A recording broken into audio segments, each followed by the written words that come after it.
And so these are my top 5. In no order really, but my top 5 fights that I would like to see happen in 2018 or sooner if possible. Carl Frampton, Lee Selby. This is a fight that I think needs to happen for both. I don't know if it's become more difficult now with obviously, the rumours of Frampton leaving the McGregor camp and Cyclone Promotions. Does that make it more difficult? I don't know. I think it probably makes it a bit easier in terms of negotiations. Selby's obviously a world champion. He's a world champion with no one knows who he is. Let's just say that. No one knows who Selby is. Selby could walk down the street outside of Wales and people struggle to know who he is. I think he needs that recognition. I think he's the best fighter in Britain, and I mean that. I think he's the best boxer. I think he's very fluid, he's very skillful, doesn't get hit a lot. I think he's the best, but he needs a big fight, and I don't think he gets a bigger name than Carl Frampton. I think Carl Frampton's one of the best boxers in the world. I think he is the #1 British boxer pound for pound, and I think if it's a fight that can be made, why not? It's a big fight for Carl Frampton as well.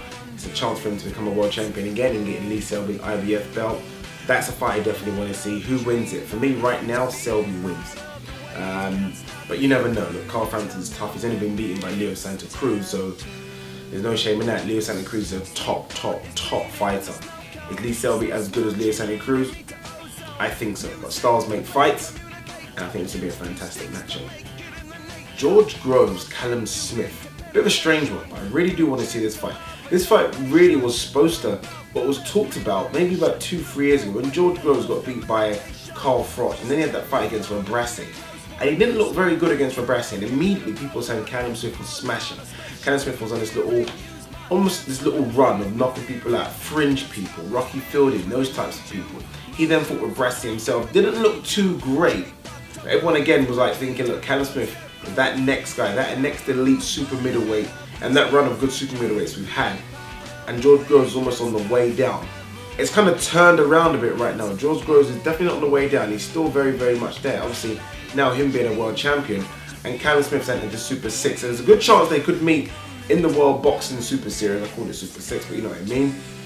If they don't, it's a fight I definitely think needs to happen, mainly for Callum Smith.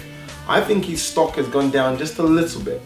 Let's not forget, 12-18 months ago, everyone was talking about Callum Smith. Right now, they're not. And I think George Groves, Callum Smith is a fantastic matchup. If I was to pick a winner right now, it's George Groves. I think the experience, the punch power was still there. We saw that in his last fight. And his confidence as well. George Groves has got his confidence back. The same kind of confidence we saw going into the first Froch fight and the second Froch fight. He seems to have that swagger back. Let's see what he does against Jamie Cox. And let's see what Callum Smith does against his opponent, whose name just skips my mind right now. It's a fight that should be easy to make as well. Let's not forget, Matchroom and Silent have a good relationship, so shouldn't be a problem. Anthony Joshua, Tyson Fury. People might be saying, okay, look, Tyson Fury is retired. Tyson Fury is just taking a break as far as I'm concerned. I think those around him have said that he might be back. Billy Joe Saunders is one of those people that said he might be back. I think Eddie Hearn should try everything in his mind to lure him back, get him in the ring, get him fit. Write the biggest check you can, Eddie Hearn, because this is a blockbuster of a fight. This is Wembley Stadium just like that. Just like 90,000 tickets will go like that. Just like that. And I can't wait to see it happen. It's all about, for me, with boxing, in terms of mega star, big super fights, in terms of the pay-per-view numbers, getting over that million pay-per-view mark, that does it easily. That does it easily. Easily. It doesn't need any American interest. We don't even need them to buy a pay-per-view. Just on European interest alone, this fight does over 1 million pay-per-view. Anthony Joshua wants it. Tyson Fury has said he wants it. If Tyson Fury can get into some sort of shape, obviously we want to see him fit and healthy to make it a real good matchup. If he can get in that shape, it's a problem for Anthony Joshua. If I had to pick a winner right now, okay, let's say I had to pick a winner right now in terms of the Joshua that fought Klitschko and the Fury that fought Klitschko, Fury beats him. And the Fury could beat him quite comfortably. James DeGale versus Chris Eubank Jr. I really want to see this fight. Of all the fights on my list, this is probably the fight that if someone said they're going to give me a ticket to see one fight, this is the one I want to see. A lot's been made of... Look, let's go back a bit. Their beef started from a sparring session about 3 years ago. and Chris Eubank said he beat up DEGALE in sparring. DEGALE kind of refuted it, saying he didn't beat me up in sparring. Witnesses have kind of said he did beat him up.